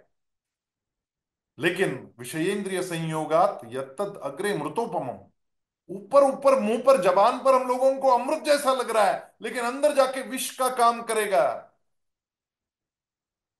परिणामे विषम इव तत्सुखम राजसम स्मृतम, उसको राजस सुख कहना चाहिए। कि मेरे जिह्वा पर मुझे बड़ा आनंद दे रही है कोई चीज खाने में, लेकिन पेट में जाकर यदि वो विष बन जाती है तो ऐसा आहार मुझे टालना चाहिए, युक्त आहार। विहारस्य, विहार यानी व्यायाम, कि रोज मुझे व्यायाम करना चाहिए, कुछ ना कुछ थोड़ा सा घूमना चाहिए, आधा घंटा, आधा घंटा मुझे योगासन करने चाहिए, 10 मिनट प्राणायाम करने चाहिए, और फिर 5-10 मिनट का ध्यान करना चाहिए। ये करेंगे तो अंदर से आनंद का झरना बहना शुरू होता है। हमारे यहाँ बहुत सुंदर विधाएं बताई गई। हम लोगों को सारा नाना धोना पूरा हुआ तो उसके बाद भगवान के सामने 5-10 मिनट बैठने की विधा बताई गई। ये उपचार हो गया, केवल जाके बैठना, दिया लगाना, घंटी बजाना, आरती उतारना, ये ठीक है, ये होना चाहिए। लेकिन इससे ज्यादा महत्वपूर्ण यदि कोई बात है तो वो बात है कि मेरे सांस के ऊपर मेरा नियंत्रण उस 5 मिनट में, 2 मिनट में, 1 मिनट में, 1 ही मिनट काफी है। 1 मिनट भी आप यदि वहां बैठ जाएं और सीधा बैठे, समत्व बहुत इंपॉर्टेंट है। सीधा बैठना है ना, फिर शरीर का समत्व, और शरीर के समत्व के बाद में सांस का समत्व, कि मेरे अंदर जाती हुई और बाहर निकलती हुई सांस जो है वो मैं सम कर लूं। तो मेरे मन में ओम नमः शिवाय बोल रहे तो ओम नमः शिवाय के साथ में सांस अंदर जा रही, फिर उतनी ही समय में ओम नमः शिवाय बोलते हुए मन के मन में सांस को बाहर निकाल रहे। 10 बार, सिर्फ 10 बार कीजिएगा और फिर अपने काम को लगिएगा। देखिए चमत्कार घटता है, क्योंकि आपकी सांस जो है वो आपके चित्तवृत्ति से, आपके मन से बहुत ज्यादा जुड़ाव रखती है। आप जब भी डर जाते हैं तब सांस फूलती है। कुत्ता आ गया, आपकी सांस फूलती है। रात के अंधेरे में डर लग गया, सांस फूल जाती है। एग्जाम का पेपर आ गया, पहला ही क्वेश्चन आउट ऑफ सिलेबस, सांस फूल गई, क्योंकि ऑक्सीजन लेवल ड्रॉप डाउन है। ऑक्सीजन लेवल के ड्रॉप डाउन होते ही आपकी सांस फूलती है, और मस्तिष्क का ऑक्सीजन जब कम हो जाता है तब आपकी बुद्धि अस्थिर हो जाती है, और इसलिए आपकी श्वसन यंत्रणा, आपकी रेस्पिरेटरी सिस्टम ऑटो काम करने लगती है और लंबी लंबी सांसें लेती है। डर का, टेंशन का, दुख का, हर एक का जवाब लंबी सांस होता है।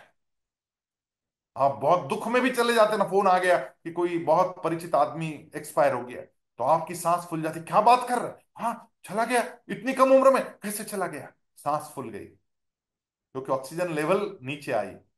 मस्तिष्क की ऑक्सीजन लेवल के नीचे आते ही सांस फूलती है। और इसलिए आपको बाहर निकलने से पहले, करके बाहर काम के लिए जा रहे, कॉलेज में जा रहे, एग्जाम को जा रहे, मीटिंग के लिए जा रहे, किसी भी इंपॉर्टेंट काम के लिए जा रहे, रसोई बनाना आरंभ कर रहे, तब भी लंबी गहरी 10 सांसें लीजिएगा और धीरे धीरे छोड़िएगा, और देखिएगा ये समत्व जब आता है, ये तराजू, ये भगवान महादेव ने हमारे हाथ में दिया हुआ तराजू, हर क्षण याद रहना चाहिए कि ये बैलेंस, ये तराजू हमें दिया है, इसको हम ध्यान से रखेंगे, इसको ध्यान से देखेंगे। निश्चित रूप से आप जिस काम के लिए जा रहे हैं, मैंने ये प्रयोग किया अपने विद्यालय में, हर एग्जाम के पहले बच्चों को 10 बार सांस नीचे ऊपर करवाई, समत्व के साथ में बैलेंस, अंदर जाती हुई सांस और बाहर निकलते हुई प्रश्वास, दोनों को बैलेंस किया गया। रिजल्ट क्या है पता है? रिजल्ट ये है कि 10th में जितने मार्क बच्चों को आए थे, और 11वीं 12वीं में मैंने बैलेंसिंग का अभ्यास करवाया, कुछ योग करवाया, कुछ प्राणायाम करवाए, और एग्जाम के पहले बैलेंसिंग का अभ्यास कराया, बच्चों के रिजल्ट में 10.33% बढ़े हैं। 10th की तुलना में 12th में मार्क बढ़ गए। अद्भुत काम करती है ये सांस, और सारे क्लेश हरती है। ये बैलेंस यदि आ जाए तो क्लेश हरते ही हरते हैं। दुख कहां से आएगा? योगो भवति दुःख, युक्ताहार विहारस्य युक्त चेष्टस्य कर्मसु युक्त स्वप्नावबोधस्य योगो भवति दुःख। फिर दुख नहीं आएगा। कब नहीं आएगा? जब सोने में और उठने में भी समत्व आएगा। युक्त स्वप्नावबोधस्य, स्वप्न यानी सोने की अवस्था, बोध यानी जगने की अवस्था। मेरा सोना और जगना भी जब समत्व को प्राप्त होता है। हमारा सोना गड़बड़ हो गया जी, हम लोग मोबाइल के चक्कर में रात को सोना भूल गए, हमारी नींद खराब हो गई, फिर सुबह उठना समय पर भूल गए। सुबह में जो उठकर वॉकिंग करनी चाहिए थी, योगासन करनी चाहिए थी, वो सब रह गया। ये जब रह जाता है, योगो भवति दुःख, दुख आएगा, लेकिन ये योग करेंगे तो दुख नहीं आएगा। और योग क्या है? समत्व, समत्वम योग उच्यते। ये सारी बातें श्रृंखला से हम लोग याद करेंगे तो आपको समझ में आएगा कि ये अद्भुत काम हो रहा है, और हम जीवन में विजय की ओर अग्रसर होते जा रहे हैं। युक्त कर्म, ये भी बताया गया, युक्ताहार विहार से युक्त चेष्टस्य कर्मसु। मेरा जो नियत कर्म है, वो नियत कर्म मैंने जो अंगीकृत किया है, ये मेरा काम है। हाँ, काम अंगीकृत करते समय भी स्वभाव के अनुकूल अंगीकृत करें, ये भी बताया गया है। स्वभाव जेन कौन्तेय निबद्ध स्वेन कर्मणा, आपके स्वभाव के अनुसार काम के साथ निबद्ध हो जाए, अंदर से जो उठती आवाज है उसको सुने, और वो काम अपने चरितार्थ का साधन बनाए, तो आपका जीवन आनंदमय बनता जाएगा। और ये काम यदि युक्त हुआ कि आप 8 घंटे काम कर रहे हैं, आपके मन का कर रहे हैं, तो आपको थकान होने की कोई गुंजाइश ही नहीं है। बच्चा मैथ्स में थकान हो जाती है उसको, मैथ्स की पढ़ाई करता है तो क्यों? क्योंकि उसके अंदर मैथ्स है नहीं। अभी एक बच्चा 11वीं में फेल हो गया हमारे, तो मैंने उसको बुलाया। 2-4 बच्चे थे जिनको फेल हो गए थे 11वीं में, उनको बुलाया था। तो बहुत बड़ा कॉलेज है संगमनेर कॉलेज, वहां पे एसएससी एचएससी बोर्ड का जूनियर कॉलेज चलता है। वहां पे 11वीं में बच्चे फेल हो गए, जो पास हो गए, जिनको अच्छे मार्क आए, उनको तो भला होना ही उनका, लेकिन जो फेल हो गए उनका भी भला होना चाहिए। तो मैंने उनको बुलाया, उसमें से एक एक बच्चे को पूछा कि बेटा ठीक है, तुम्हें पढ़ाई पसंद नहीं ना, कोई बात नहीं, मुझे ये बताओ कि तुम्हें पसंद क्या है। फिर एक एक बच्चे ने अपनी अपनी पसंद बताना आरंभ किया। उसमें एक बच्चे ने बताया कि मैं मोबाइल पर रील बनाता हूँ, मुझे बहुत पसंद है रील बनाना। मैंने बताओ तुम्हारे क्या रील बने हैं? वो रील जब बना देखे मैंने, अद्भुत थे कि, लेकिन खुद के ही थे सारे। वो सेल्फी स्टैंड लगाता था और रील बनाता था, डांस वांस करते हुए रील बनाता था, बहुत अच्छे रील बना रहा था। मैंने कहा बेटा ये बहुत अच्छा किया तूने, तूने रील बनाया, लेकिन इसको तो अपना काम बना सकता है क्या? और मैं तुझे एक काम देता हूँ, ट्रायल करते, किसी एक प्रोग्राम में कॉलेज के तू उसका रील, उसका शूटिंग कर ले और उसका रील बना के मुझे बता। और 2-4 दिन बाद प्रोग्राम था, उसको बुलाया, रील बनवाया। तो उसको मैंने ऑफर किया कि बेटा मैं तुझे 1,000 रुपया एक रील का दूंगा, और महीने में 10 रील बनाने होंगे, 10,000 रुपया महीना कमाएगा। 11वीं का बच्चा है, फेल हो गया है, अब 1 साल कुछ काम है नहीं उसको। तो काम दिया। आप विश्वास नहीं करेंगे, उसके मन चाहा काम जब उसको मिल गया तो सारे सॉफ्टवेयर ये बच्चा सीखा है, और साल भर के अंदर ऐसी महारत उसने हासिल की कि अब उसको बड़ी डिमांड रहती रील बनाने के लिए, उसको शादी ब्याह में बुलाते लोग। और महीने के 50-60 हजार रुपए कमा रहा है। अब तक तो 12वीं, अभी अभी 12वीं पास किया है। अभी 12वीं इस साल उसने एक्सटर्नल बैठ करके पास कर ली, क्योंकि कॉन्फिडेंस बढ़ गया कि मैं पैसा कमा सकता हूं। और भी बहुत आगे बढ़ना है उसको, इसलिए उसको पढ़ाऊंगा, उसको आगे बढ़ाऊंगा। लेकिन अंदर का काम यदि बाहर निकल जाए तो विजय प्राप्त होती है। स्वे स्वे कर्मण्यभिरत संसिद्धिम लभते न रहा। स्वे स्वे कर्मण्यभिरत, अंदर से निकलने की आवाज यदि सुन लेता है और उसी को अपना कर्म बनाता है, स्वे स्वे कर्मण्य अभिरत, उस काम में वो अभिरत हो जाता है, संसिद्धिम लभते न रहा, उसी को सिद्धि प्राप्त होती है।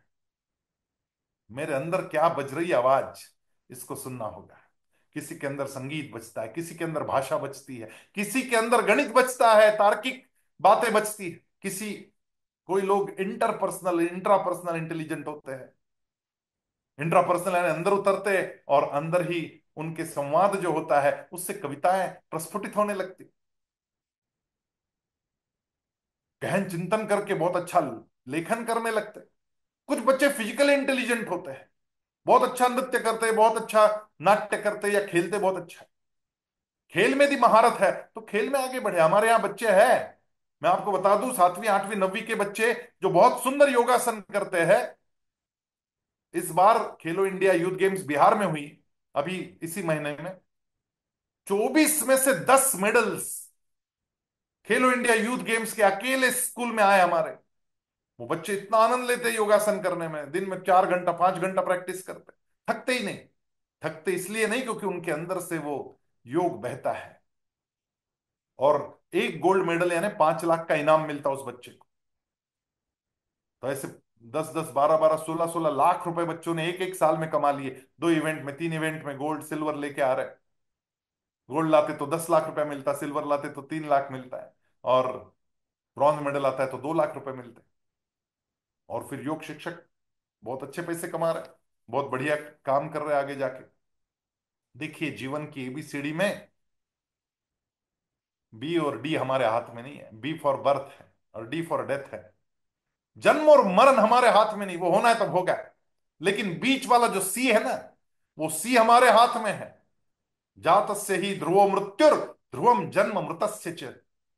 जन्म और मरण हमारे हाथ में नहीं, वो पक्के हैं, होने वाले हैं। तस्माद परिहार्यर्थे न त्वम शोचितुमर्हसि। तो उसकी क्या सोचना है, छोड़ उन बातों को अर्जुन। कोई मर रहा है, कोई जी रहा है, ये सब इंपॉर्टेंट नहीं है। बर्थ और डेथ उतनी इंपॉर्टेंट नहीं जितनी बीच वाली सी इंपॉर्टेंट है। वो सी क्या है? वो सी इज फॉर चॉइस, कि मैं किस चॉइस के साथ में जी रहा हूं। मैंने क्या चूज किया? क्या मैं रोते रोते जीना चाहता हूं या हंसते हंसते? कुछ लोगों को रोने की आदत, वो पैदा हुए तब से जो रोना शुरू किया उनका रोना रुक ही नहीं रहा है मरने तक। दिन भर रोते रहते कि ये नहीं मेरे साथ, वो नहीं मेरे साथ, भगवान ने मेरे साथ ऐसा कर दिया, मेरी पत्रिका ही ठीक नहीं, इतना दर्द है क्या बताऊं, यहाँ दर्द है वहां दर्द है। किसी को मिलने जाओ और वो अपना दुख का रोना रोने लगे तो कहाँ वहां से निकले बाहर जल्दी, ऐसा मन करता है। आपका रोना किसी को इंटरेस्ट नहीं आपके रोना सुनने में। आप हंसते तो लोग आकर्षित होके आते, आप स्माइल करते तो वो सुगंध, फूलों के सुगंध के जैसी हवा के साथ चारों ओर फैलती, और आपसे मैत्री करना चाहते लोग जब आप हंसते हैं। और हंसी तभी आती है जब आप अंदर से प्रसन्न रहते हैं। प्रसादे सर्व दुखानाम हानिरस्य उपजायते। सारे दुखों की और सारे क्लेशों की हानि तभी होती है जब अंदर से उस प्रसाद का बहना आरंभ होता है। ये प्रसाद और कब बहेगा, इसका अंतिम सूत्र बता के मैं रुकूंगा। ये जो प्रसाद है, अंतिम बात मैं बताना चाहता हूं, आप यदि दिन भर में एक काम ऐसा कर लें कि जिससे किसी और को फायदा हुआ, किसी और का उसमें भला हुआ, दिन में एक काम किसी का भला करने का, जरूरी नहीं है उसके लिए पैसे खर्च करने की आवश्यकता नहीं होती। आप जाए किसी के मन का संबल बढ़ाए, बस भला हो गया उसका। किसी को जोश दे के आए, उसका भला हो गया। आप जाए किसी का छोटा सा काम करके आए। बाजू वाले घर की महिला हॉस्पिटल में एडमिट है, आज घर में रसोई करने वाला कोई नहीं, बस एक टिफिन बना के भेज दिया, अस्पताल में एक भेज दिया और बाजू वाले के घर पे एक भेज दिया। थोड़ा ज्यादा काम करना पड़ेगा, हो सकता है 20 मिनट आधा घंटा अधिक काम करना पड़ेगा, लेकिन किसी का भला हुआ। जब हम किसी का भला करते हैं तब हमें भला का उल्टा लाभ जो है ना वो होता है। लाभ किस चीज का होता है? प्रसन्नता का लाभ होता है। और जो प्रसन्नता अंदर आई, वो प्रसन्नता आपकी बुद्धि को स्थिर करती है, आपके सारे क्लेश हरती है और आपको विजय की ओर अग्रसर करती है। भगवान महादेव का ये तराजू हम सबके जीवन में आ जाए और हमारा जीवन समत्व के साथ में भर जाए। बाकी दुख बाहर है, सुख भी बाहर है, वो रहेंगे ही, उनको कोई रोक नहीं सकता। उनको कितना अंदर एंट्री देनी है, हाँ उसको रिस्पॉन्ड जरूर करना पड़ता है, लेकिन रिएक्ट करने की जरूरत नहीं। हमारे रिएक्शंस हमारे कंट्रोल में आ जाए, हमारे रिमोट कंट्रोल हमारे पास रहे और उसका वही बटन हम दबाए जो हम अंदर से प्रसन्न होते रहे। ठीक है, आज आज का दिन मेरे लिए हो सकता है ठीक नहीं है, लेकिन इसका मतलब ये नहीं कि कल भी मेरा ठीक नहीं रहेगा। जो आज है वो कल बदल के रहेगा और उसके लिए मैं पुरुषार्थ करूंगा, उसके लिए प्रयास करूंगा। इस भावना के साथ में जो आने वाले संकट का सामना करते हैं, वो जीवन में विजयी बनते हैं। आइए विजय की ओर अग्रसर होते हैं। इस महेश नवमी के पर्व पर भगवान महेश का वो तराजू, त्रिशूल नहीं, त्रिशूल भी समत्व का अलग से प्रतीक है, वो तीसरी आंख भी समत्व का अलग से प्रतीक है, उनके माथे पर जो गंगा और जो चंद्रमा है वो दिमाग ठंडा रखने के प्रतीक है, उनके गले में जो सर्पमाला है, नाग रखा हुआ है, जहरीली चीजें, उनका नीलकंठ, वो जहरीला सर्प और वो नीलकंठ गले में ही दबा रखा है। वो माथे में नहीं चढ़ता है, वो अंदर भी नहीं उतरता, वो बाहर के विष से ना स्वयं को तकलीफ होने देते ना दूसरों को तकलीफ होने देते। वो नीलकंठ बन गए, अपने अंदर ही वो हलाहल विष को धारण कर लिया, कंठ से बाहर नहीं जाने दिया। वैसा जीवन यदि हम लोगों का बन जाए तो जीवन क्लेश मुक्त रहेगा, भय मुक्त रहेगा, तनाव मुक्त रहेगा और जीवन विजय की ओर अग्रसर होता जाएगा। आप सबको इस महेश नवमी के अवसर पर विजयी बनने की शुभकामनाएं देता हूं। जय महेश। धन्यवाद संजय भैया। अंदर की आवाज सुनना कितना महत्वपूर्ण है, यह आपने हमें बताया। और भय मुक्त, तनाव मुक्त रहने का सूत्र समत्व बहुत सुंदर आपने विवेचन किया है। सुख दुखे समय कृत्वा लाभा लाभौ जया जयौ, भगवत गीता का यह महत्वपूर्ण श्लोक बता के सुख दुख की बहुत सुंदर व्याख्या आपने की, जो हमें जीवन में उतारनी चाहिए। और निश्चित हमारे पास हमारा रिमोट कंट्रोल रखने का प्रयास करेंगे एवं बुद्धि प्रतिष्ठित रखने का, हमारे चेहरे पे हास्य कायम रखने का प्रयास करेंगे, ताकि हमारे दोस्तों की भी संख्या बढ़े। और आपने जो बताया युक्ताहार विहारस्य, युक्त आहार विहार करके निश्चित रूप से हम डायबिटीज को दूर जरूर रखेंगे, यानी हमारे रोगों को दूर रखेंगे। जीवन में बैलेंस लाकर अनंत का झरना निरंतर बहने का आपने सूत्र बहुत सुंदर विजय का सूत्र बताया है। जीवन सफल बनाने का प्रयास करेंगे और कैसे भगवान महेश अपने क्लेश हरते हैं, तराजू का सुंदर उदाहरण देखे। आपके मार्गदर्शन को हम वंदन करते हैं, आपके ज्ञान को और आपके समय के लिए बहुत बहुत धन्यवाद। महेश नवमी के इस पावन पवित्र अवसर पर इतना सुंदर विवेचन आपने किया है। महिला संगठन की ओर से, संस्कार सिद्धा की ओर से आपको बहुत बहुत धन्यवाद। आमंत्रित करती हूँ आदरणीय ज्योति दीदी को। ज्योति जी से पहले संजय भैया, मैं भी आपको धन्यवाद देना चाहूंगी, क्योंकि आपने समत्व की बात तो कही, पर साथ में जो आपने आज महेश्वरी समाज के प्रादुर्भाव में जो महिलाओं का योगदान बताया कि महिलाएं वास्तव में सशक्त दूरी हैं और महिलाओं से ही क्रांति हो सकती है, महिलाएं समाज को आगे बढ़ा सकती हैं।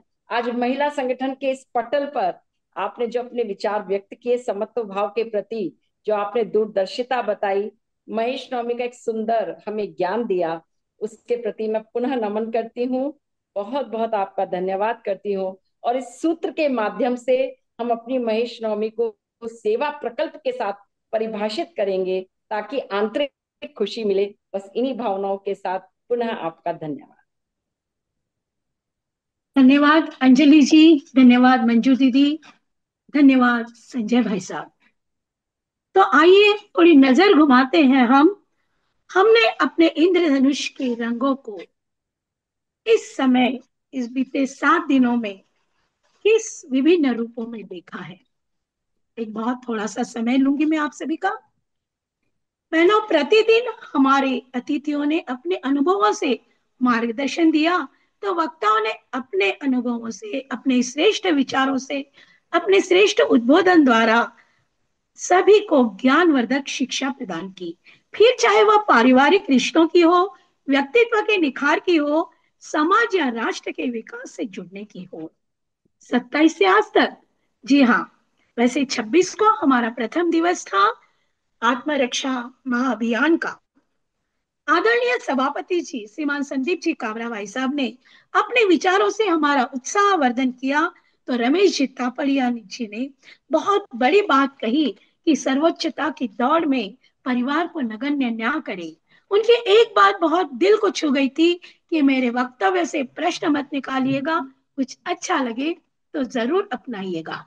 महासभा के कोषाध्यक्ष भाई राजकुमार जी कालिया ने कहा कि इस पुरुष प्रधान देश में कई क्षेत्रों में हमारी बहनें बहुत आगे हैं। अनुराधा जी जाजू, जी हाँ, आपने कहा सपने वो होते हैं जो विजन दे, हमें आगे बढ़ने के लिए प्रेरित करे। सपना पूरा होने के लिए सपना स्मार्ट होना बहुत जरूरी है, और जो SMRT की परिभाषा जी आपने की स्मार्ट की, वो बहुत ही सुंदर की। श्री पुष्पेंद्र जी कुलश्रेष्ठ जी ने, एक ऐसे राष्ट्र भक्त जिन्होंने भारत की राजनीति ही नहीं अभी तो इतिहास के संबंध में भी प्रभावशाली जानकारी अपने व्याख्यान द्वारा दी। सच्चाई से बात रखकर समस्याओं से परिचित जिन्होंने हमें करवाया। बात करते हैं यदि हम मोनिका जी चांडक, जिन्होंने USA से आधी रात के समय हमें अपना समय दिया। यह है समर्पण की भावना का एक बहुत बड़ी मिसाल। शालिनी जी मुंदड़ा द्वारा किए गए अतुलनीय प्रश्न और जवाबदेही मोनिका जी की जोड़ी की प्रशंसा हर एक ने की, और उनसे जब उनकी सफलता की बात पूछी तो उन्होंने कहा था, प्रतिबद्धता सफलता की पहली सीढ़ी है। आत्मविश्वास एक ऐसा शस्त्र है जो हमें जीवन में आगे बढ़ाता है, कभी फेल्यूर नहीं होने देता है।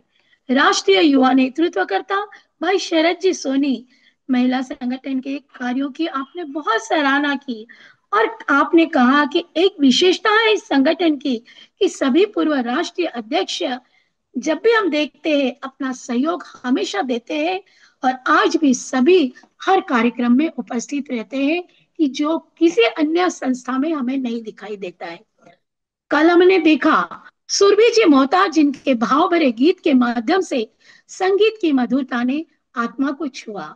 श्रीमान गोविंद जी माहेश्वरी, आपने तो माटी के रंगों को स्वर के संग जोड़ जीवन का उद्देश्य और मूल्यों की सुंदर व्याख्या कर देशभक्ति के गीतों से पूरे जूम प्रांगण को देशभक्ति से सरोबार किया। निवर्तमान आदर अध्यक्ष आदरणीय आशा जी माहेश्वरी ने अपने सनातन धर्म के प्रति संवेदना व्यक्त करते हुए जो 9 मंत्र दिए, वह सभी के लिए बहुत ही कारगर सिद्ध होंगे।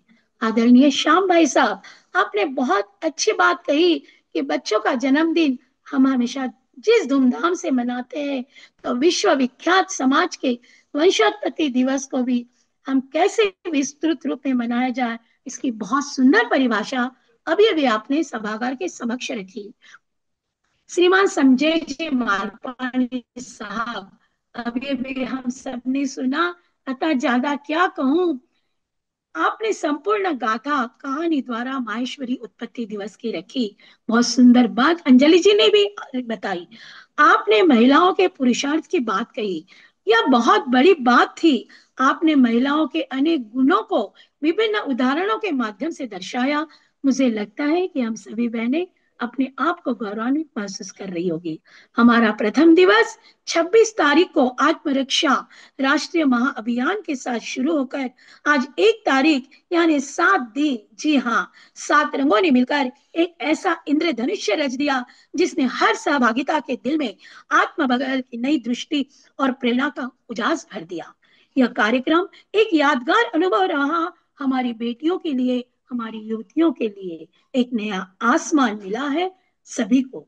इसी के साथ हम आभारी हैं हमारे सभी पूर्व राष्ट्रीय अध्यक्ष आदरणीय शोभा दीदी। विशेष रूप से कहना चाहूंगी, आप शुरू से जुड़ते थे और सभी के समक्ष आपका आना हमारे लिए बहुत हमें आ, ये कर रहा था।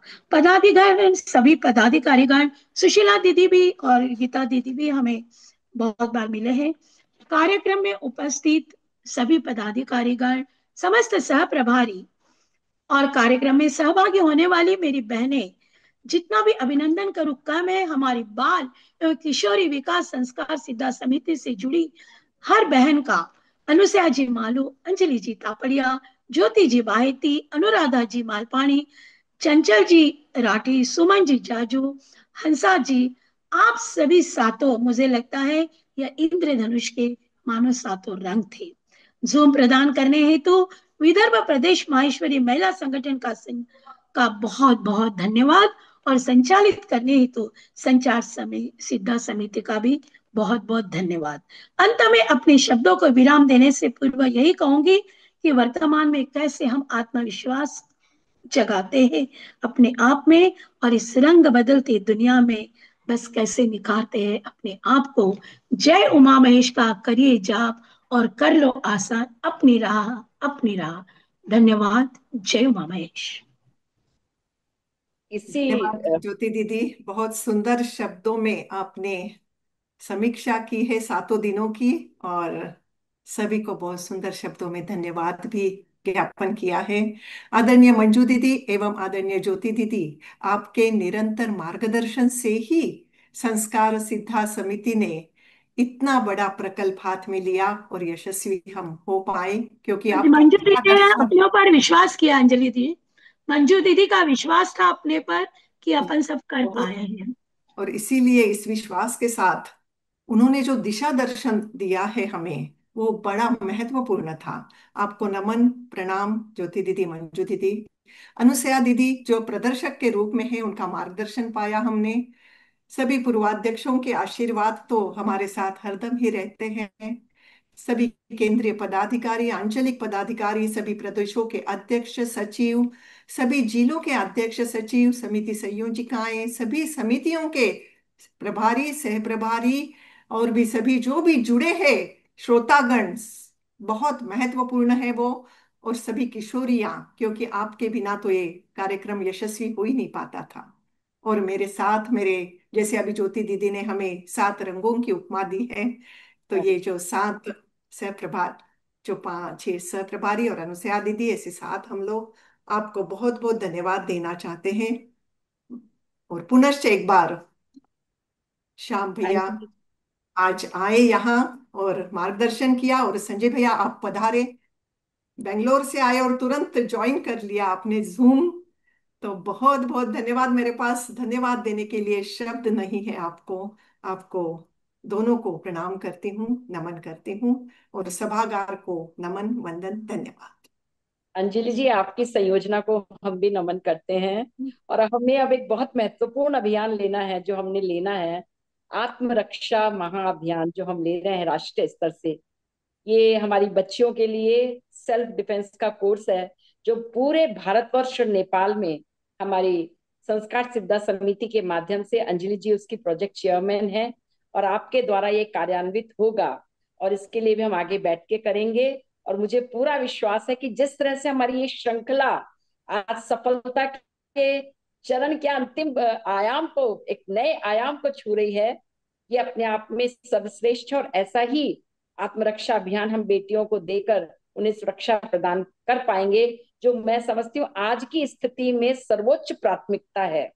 और इसके लिए जैसा हम सोच रहे थे कि हम इसके लिए आरएसएस, पुलिस डिपार्टमेंट और दुर्गा वाहिनी के माध्यम से बहनों को ट्रेनिंग देंगे, इसके लिए पुनः एक मीटिंग का हम आयोजन भी करेंगे। जी जी तो इसको हम ध्यान में रखते हुए एक खुशखबरी भी देना चाहूंगी कि आज हमारी राष्ट्रीय कार्यालय मंत्री प्रीति जी तोषनीवाल का 60वां जन्मदिन है, और अपने जन्मदिन की खुशी में उन्होंने 5100 रुपए की बधाई राशि महिला संगठन को प्रदान की है। अभी अभी उनका मुझे मैसेज मिला है, तो उन्हें भी बहुत बहुत बधाई, शुभकामनाओं के साथ मैं पुनः आप सभी का अभिनंदन करती हूँ, महेश नवमी की बधाई देती हूँ, और आए हुए अतिथियों का बार बार अभिनंदन, नमन और वंदन।